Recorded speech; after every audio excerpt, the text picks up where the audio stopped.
Porque o evangélico, ele tem revelações. E eu aprendi que se eu dissesse para você, olha, fulana, eu tive um sonho, eu sonhei que fulana vinha. O sonho, as pessoas têm a tendência a acreditar e não se assustar. Porque eu aprendi que quando eu falo, de uma vez, as pessoas se assustam. Sejam elas espíritas ou não. Então, naquela época eu aprendi isso. Então, eu fiz as cartas, eu continuei escrevendo minhas coisas, no computador também, anotando, e eu dava os recados. Mas eu dava os recados em tom de revelação, de sonho. Alguns recados que eram mais para precaver uma pessoa, eu dava em tom de revelação. Eu sonhei, e assim as pessoas foram me recebendo. Até que começou a acontecer muitas coisas estranhas já na minha fase adulta.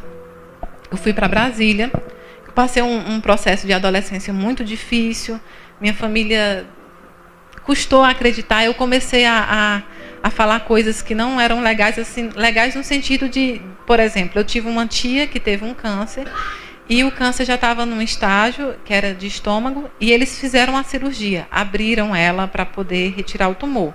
Mas não conseguiram tirar o tumor porque a veia estava passando por dentro do tumor.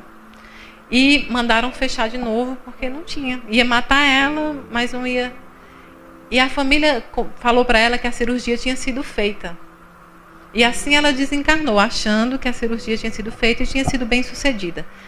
E eles, automaticamente, o espírito veio e me contou que não tinha sido feita a cirurgia. E eu falei para o meu pai, não foi feito, não foi feito. E eles começaram a assustar e não souberam como fazer. Então eu sofri muito, muito, muito até chegar na porta do espiritismo. Mas minha mãe sofreu mais, porque eles faziam cada coisa com a coitada da minha mãe. Aí minha mãe dizia, você sempre coloca a culpa em alguém que fala com você, a culpa é sempre de alguém. Mas era mesmo, minha mãe fazia bolo e botava o bolo para assar, e tinha o César, ele dizia assim, coloca só um pouquinho de farinha, porque o bolo estava ainda lá assando, né? Quando eu botava a farinha, o que é que o bolo fazia? Murchava, secava. Quando minha mãe via, estava solado. E eu estava lá, né? Eu sempre lá. E a pessoa, ela não via a outra pessoa e eu... Então, eu fiz muito disso com minha mãe, tadinha, também. Ela sofreu um pouco também. E aí, eu vim embora para Brasília. E passei anos ainda e conheci o meu marido, que é o Cláudio. E o Cláudio já era espírita desde criança. E eu comecei a conversar com ele quando a gente começou a namorar, que eu disse a ele que era um sonho, claro, eu sempre dizia que era um sonho, que eu tinha o mesmo sonho todos os dias, que uma senhora aparecia, e ele falou assim, eu acho que você é médium. Eu sabia nem lá o que era médium, né? Falei, se isso for ruim, já comecei a a pensar... E começou um processo deles, quando eu descobri o espiritismo, eu fui ler, eu fui estudar, e começou um processo meio obsessivo em relação a mim. Estava contando para ele esses dias que, no dia que eu descobri, que ele falou que eu era médium, eu estava andando no meu serviço, trabalhava no ministério, e eu estava andando pela rua e vinham 4 cachorros, os cachorrinhos vira-lata de rua mesmo, e o espírito começou a tanger eles para me acompanhar. E eles começaram a me acompanhar e eu fui andando e eles junto, e eles me acompanhando no carro e o espírito do lado. Eu falava, por favor, não faz isso, está todo mundo olhando. Você precisa estudar. Não faz isso. E os cachorros começaram a latir. E nisso, seu Jesus era o cara que lavava meu carro. Viu essa discussão toda entre eu e ninguém e os cachorros, né?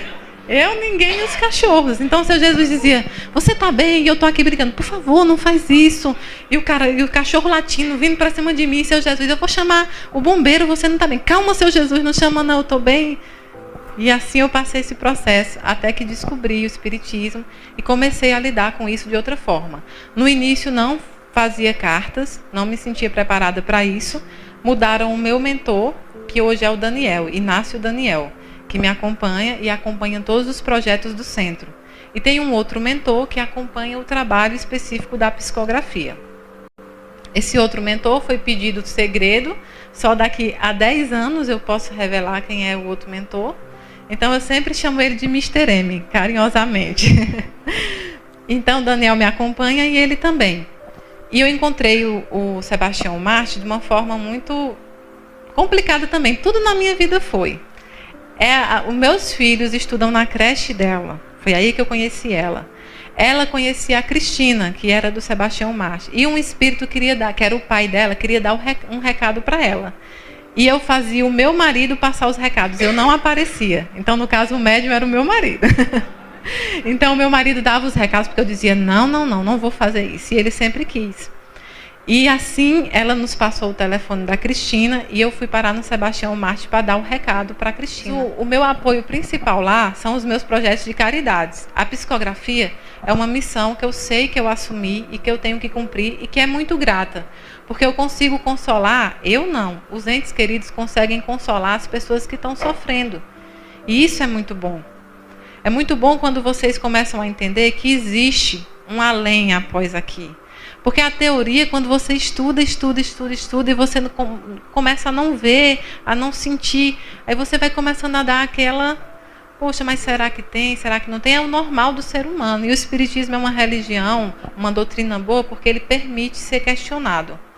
Então, quando eu consigo passar um alívio para as famílias que procuram lá, isso para mim já vale qualquer coisa. Eu não costumo falar da minha vida, dos sofrimentos, porque essa parte eu nem quero lembrar. Eu acho que o que passou, tudo é um aprendizado.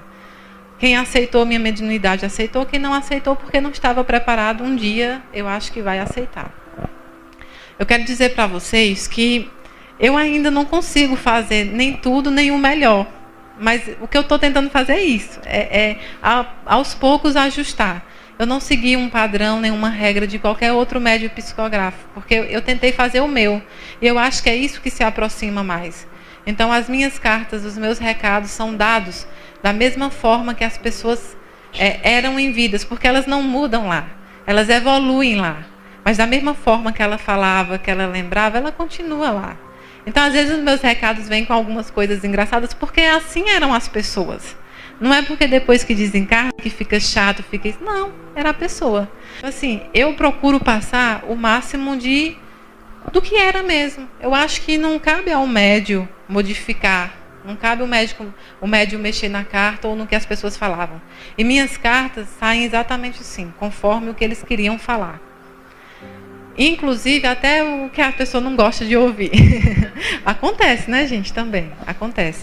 Até as pessoas que não colocaram o nome também. Tem gente que não colocou o nome e quiser colocar. Hoje eu vou voltar para o hotel e vou fazer o trabalho de véspera para chegar aqui amanhã com o máximo de entrevistas. Porque eu faço o contrário. Vocês não me mandam nomes de nenhum desencarnado e nem me contam as histórias. Isso não é necessário. Eu faço a entrevista com um desencarnado. É o contrário. Assim eu acho que tem mais, né, credibilidade, mas isso é a Mayra. Cada médium faz da forma que lhe parecer melhor. Assim eu consigo lidar melhor. Então eu acabo que conheço mais os desencarnados e a família do que os encarnados por conta disso, né?